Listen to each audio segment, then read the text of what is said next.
உலக வரைபடத்தோட இந்த பகுதியில், அதாவது சரியா தென் அமெரிக்கா கண்டத்துக்கு பக்கத்தில் இருக்கக்கூடிய இந்த பகுதியில் கண்ணுக்கே தெரியாத ஒரு மறைமுகமான கோடு ஒன்று இருக்கு. இப்போ இந்த கோடு என்ன பண்ணுது அப்படின்னா, அந்த கோட்டுக்கு இந்த பக்கம் இருக்கக்கூடிய கடல்வாழ் உயிரினங்களோட வளர்ச்சியை விட அந்த கோடு இந்த பகுதியில் கடல்வாழ் உயிரினங்களோட வளர்ச்சி ரொம்பவே அதிகமாக இருக்கு. இந்த கோடு எப்படி இங்கே இருக்கக்கூடிய உயிரினங்களோட வளர்ச்சியை அதிகமாக தூண்டுது, இந்த மாதிரியான விஷயங்களை பற்றி தான் இன்னைக்கு நம்ம ஸ்ட்ரீட் டைப் வீடியோவில் பார்க்க போகிறோம். 19ஆம் நூற்றாண்டுடைய ஆரம்பத்தில் ஜெர்மனி நாட்டை சேர்ந்த அலெக்சாண்டர் வேன் ஹம்போல்ட் அப்படிங்கிற ஒரு ஜியாகிரஃபர், இப்போ ஜியாகிரஃபருங்கிறவர் வந்து புவியியல் சார்ந்த அந்த ஆராய்ச்சிகள்லாம் பண்ணக்கூடியவங்க.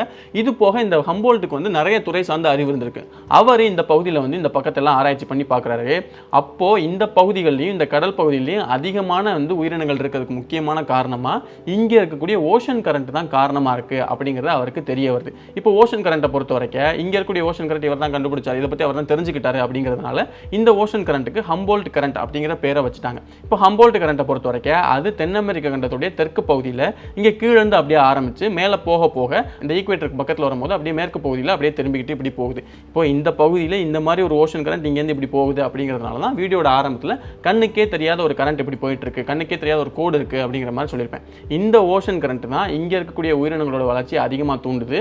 இந்த ஓஷன் கரண்ட்டுடைய காரணமாக தான் இங்கே அண்டார்டிகாலேருந்து பலாயிரம் கிலோமீட்டர் தள்ளி இருக்கக்கூடிய ஒரு பகுதியில் பென்குயின்ஸும் அங்கேருந்து பலாயிரம் கிலோமீட்டர் தள்ளி இருக்கக்கூடிய ஒரு தீவுகளில் பென்குயின்ஸும் வாழ்ந்துட்டு இருக்கு. இங்கே தான் ஒரு முக்கியமான கேள்வி வருது. இப்போ கடல் நீரோட்டங்கிறது உலகம் முழுக்க தான் இருக்கு. ஆனால் குறிப்பிட்டு இந்த ஹம்போல்ட் கரண்டால மட்டும் இங்க உயிர்களோட வளர்ச்சி அதிகமா இருக்குன்னா அது ஏன் அப்படின்னு யோசிச்சீங்கன்னா,